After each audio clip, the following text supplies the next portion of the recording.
Assalamualaikum warahmatullahi wabarakatuh. Halo teman-teman semua, apa kabar? Saya harap kalian semua dalam keadaan yang bahagia, sehat, dan ceria. Perkenalkan, nama saya Nurma Sinta Relvina. Izinkan saya di sini untuk menyampaikan beberapa informasi. Tapi sebelum itu, kalian pernah nggak mendapatkan pesan seperti ini? Jadi contoh yang kita lihat, pastinya kita akan mengira bahwa hal di atas merupakan hal yang biasa dan bukanlah suatu ancaman. Tapi kalian tahu tidak bahwasanya ancaman itu tidak hanya berbau wajah yang menyeramkan atau kekerasan, melainkan dapat datang dari hal yang berwajah menyenangkan seperti pujian, senyuman, bahkan bantuan yang terlihat tulus. Ia datang layaknya air tenang yang menghanyutkan. Itulah yang kita akan bahas kali ini, child grooming. Kejahatan yang mematikan dengan cara yang halus dan nyaman. Apa sih sebenarnya child grooming itu? Child grooming ini merupakan salah satu bentuk pelecehan seksual pada anak yang kerap terjadi secara perlahan dan sulit untuk dikenali.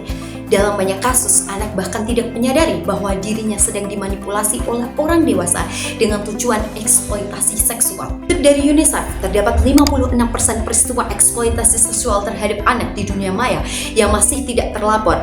Mereka tidak melapor karena mereka tidak menyadari bahwa mereka adalah salah satu korban dari predator-predator ini.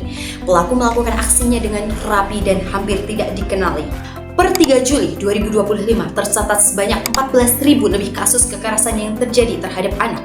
Menteri PPPA menegaskan bahwasanya child grooming merupakan ancaman yang nyata yang terjadi secara tersembunyi. Namun, kita dapat mengenalinya dengan beberapa pola. Yang pertama yaitu selecting. Pelaku akan membangun kepercayaan dengan memilih anak yang memiliki akses mudah untuk mereka. Yang kedua yaitu assessing. Pelaku akan membangun hubungan rahasia untuk mengisolasi anak dari pengawasan orang tua. Yang ketiga yaitu trust building. Pelaku akan membangun kepercayaan dan ikatan emosional dengan korban.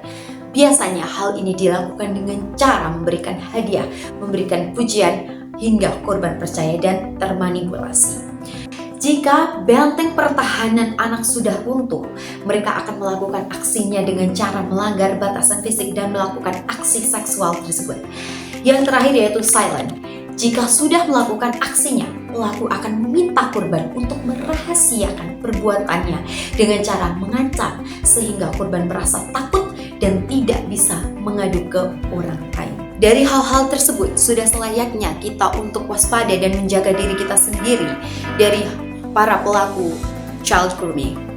Dengan cara selalu berhati-hati jika seseorang memberikan hadiah yang tak wajar dan meminta bercerita tentang rahasia kita.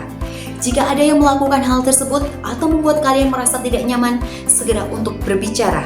Jangan biarkan para pelaku mengisolasi kalian dari orang-orang yang benar-benar mencintai kalian. Pesan untuk orang tua juga, kewaspadaan yang perlu ditingkatkan karena peristiwa ini dapat terjadi di mana saja. Maka mari kita ciptakan lingkungan yang aman dan nyaman agar anak tak mencari validasi atau perhatian di tempat yang salah. Namun, bagaimana jika hal tersebut sudah terjadi?